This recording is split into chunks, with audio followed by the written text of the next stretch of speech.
আসলে নুডলস রান্না করব, ম্যাগি নুডলস বা যে কোনো নুডলস আপনি রান্না করতে পারেন।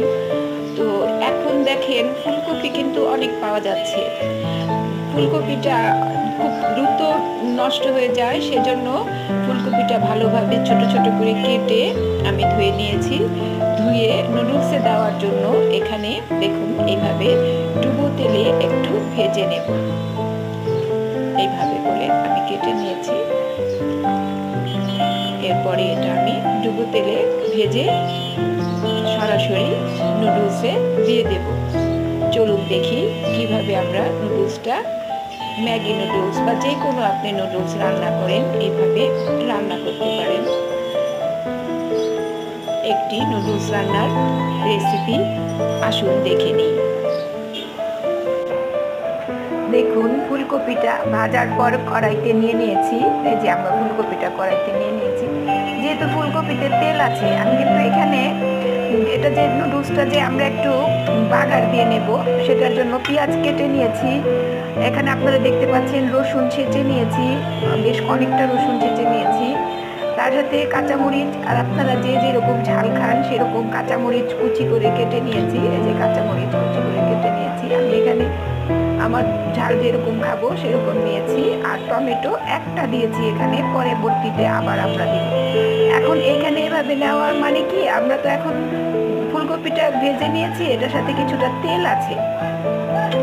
তেলের পরিমাণটা বোঝার জন্য আমরা এখানে আগে ফুলকপিটা ভেজে নিয়েছি। আর যেটা ভেজে নেব সেটা হচ্ছে, দেখতে পাচ্ছেন এখানে আমি ডুবো তেলে কিছু গোলালু কেটে নুডলসে দিব, যেরকম করে কেটে সেরকম আপনারা আরও অন্যরকম করে কাটতে পারেন, লম্বা করে কাটতে পারেন। আমি এখানে এই ধরনের করে কেটে নিয়েছি, ছোট ছোট করে কেটে এই গোলালুটাও আমরা ভেজে নিয়েছি। এই ভাজা গোলালুটাও আমি এখন পেঁয়াজ রসুন এর সাথে যে আমি ওখানে একসাথে যে কষি করব, বাগার দেব, সেটার সাথে দিয়ে নেব।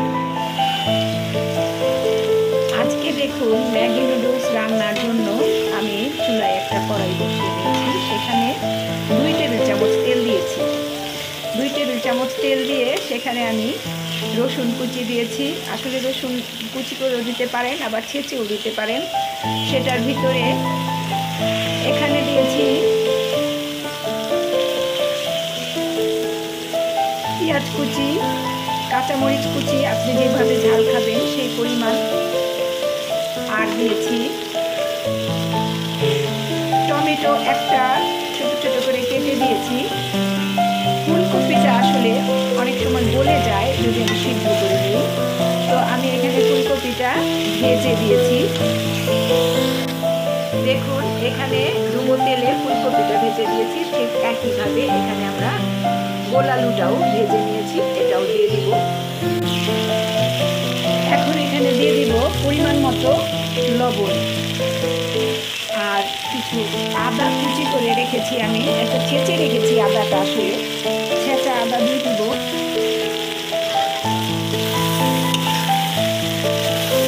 ফুলকপি ভাজার সময় ভালোভাবে একটু ভেজে নিতে হবে।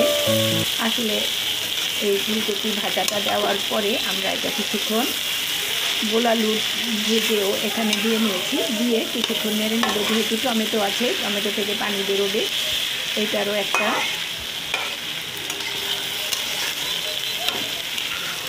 সুন্দর একটা ভাজা ভাজা গন্ধ আসবে। আদা দেওয়ার পরে এখানে আমি কিছু মুরগির মাংস আর গিলা কলিজা সহ কিছু মুরগির মাংস ছোট ছোট করে কেটে লেবু দিয়ে ভিজিয়ে রেখেছি, সেই ভেজানো মুরগির মাংসটা দিয়ে দিব। আর গিলা কলিজাও অনেকে দেন, অনেকে পছন্দ করেন, খান, আমরা খাই, এজন্যই আমরা গিলা কলিজাটা দিব। নুডলসটা খেতে মজা হয়। দেওয়ার পরে ম্যাগি নুডলস এখানে আমি 4টা দিব। সেই 4টার যে পরিমাণ মশলা ছিল সেই মশলাটা খুলে রেখেছি, সেই মশলাটাও এখানে দিয়ে ভালোভাবে নেড়ে চেড়ে ঢাকনা ছাড়াই আমি এটা কিছুক্ষণ নাড়াচাড়া দিয়ে মিশিয়ে নেব।